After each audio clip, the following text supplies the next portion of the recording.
Friends, ನಮಸ್ತೆ ಎಲ್ಲರಿಗೂ. ನಾನು Kanta. Welcome back to my YouTube channel. ನನ್ನ ಎಲ್ಲ ಕತೆ ನಿಮ್ಮ ಜೊತೆ. ಫ್ರೆಂಡ್ಸ್, ಇವತ್ತು ಇದ್ಕಿನ ಬೆಳೆಯಲ್ಲಿ ಒಂದು ಸ್ವೀಟ್ ರೆಸಿಪಿ ಮಾಡ್ತಾಯಿದ್ದೀನಿ. ಇದ್ಕಿನ ಬೆಳೆ ಸ್ವೀಟು ಇದು ಚಪಾತಿಗೆ, ಪೂರಿಗೆ, ಅದರಲ್ಲೂ ದೋಸೆಗಂತೂ ತುಂಬಾ ಚೆನ್ನಾಗಿರುತ್ತೆ. ಆದರೆ ಇದನ್ನು ಸ್ವಲ್ಪ ಜನ ಇಷ್ಟಪಡ್ತಾರೆ, ಸ್ವಲ್ಪ ಜನ ಇಷ್ಟಪಡಲ್ಲ. ಒಬ್ಬೊಬ್ಬರು ಇದನ್ನು ಇದ್ಕಿನ ಬೆಳೆ ಪಾಯಸ ಅಂತಲೂ ಮಾಡ್ತಾರೆ. ಅವರೆಕಾಯಿ ಸೀಸನಲ್ಲಿ ಒಂದು ಸಾರಿ ಆದರೂ ಮಾಡ್ತಾರೆ ಈ ರೆಸಿಪಿನ. ಬನ್ನಿ ಹೇಗೆ ಮಾಡೋದು, ಏನೆಲ್ಲ ಬೇಕು ಅಂತ ನೋಡೋಣ. ನಾನು ಮೊದಲಿಗೆ ಇದಕ್ಕಿನ ಬೆಳೆ 1/4 kg ತೊಗೊಂಡಿದ್ದೀನಿ, ಬೆಲ್ಲ 1/4 kg ತೊಗೊಂಡಿದ್ದೀನಿ, ಕೊಬ್ಬರಿ ಸ್ವಲ್ಪ ತೊಗೊಂಡಿದ್ದೀನಿ, ಹಾಗೆ 1 ಸ್ಪೂನ್ ಗಸಗಸೆ ತೊಗೊಂಡಿದ್ದೀನಿ, ಸ್ವಲ್ಪ ಏಲಕ್ಕಿ ತೊಗೊಂಡಿದ್ದೀನಿ. ಏಲಕ್ಕಿನ ಬಿಡಿಸಿ ಬೀಜನ ಇಟ್ಕೊಂಡಿದ್ದೀನಿ.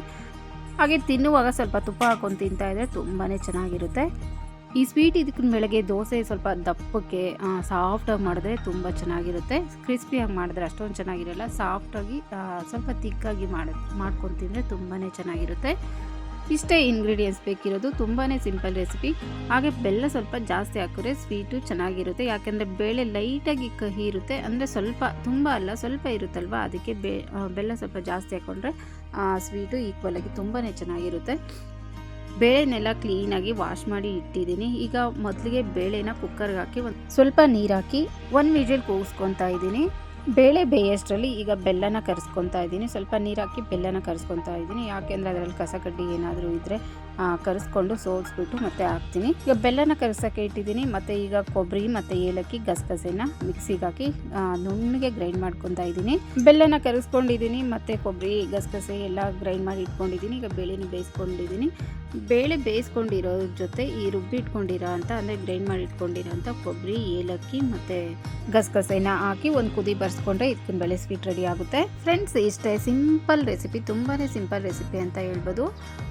ಇದನ್ನು ಹಾಗೇನೂ ತಿನ್ಬೋದು, ಇನ್ನೂ ಸ್ವಲ್ಪ ಶಾವಿಗೆ ಎಲ್ಲ ಫ್ರೈ ಮಾಡಿ ಹಾಕಿ ಅದು ಪಾಯಸ ಥರ ಮಾಡಿಕೊಂಡು ತಿನ್ಬೋದು. ದೋಸೆ ಪೂರಿ ಜೊತೆನೂ ತಿನ್ಬೋದು, ಪಾಯಸ ಥರನೂ ತಿನ್ಬೋದು. ಎರಡನ್ನೂ ತುಂಬಾ ಚೆನ್ನಾಗಿರುತ್ತೆ. ಸ್ವಲ್ಪ ಶಾವಿಗೆ ಎಲ್ಲ ಫ್ರೈ ಮಾಡಿ ಹಾಕಿ, ಸ್ವಲ್ಪ ದ್ರಾಕ್ಷಿ ಗೋಡಂಬಿ ಎಲ್ಲ ಫ್ರೈ ಮಾಡಿ ಹಾಕಿದ್ರೆ ಪಾಯಸ ಥರನೂ ತುಂಬ ಚೆನ್ನಾಗಿರುತ್ತೆ. ಯಾವ ಥರ ಬೇಕಿದ್ರೂ ಮಾಡ್ಕೊಬೋದು.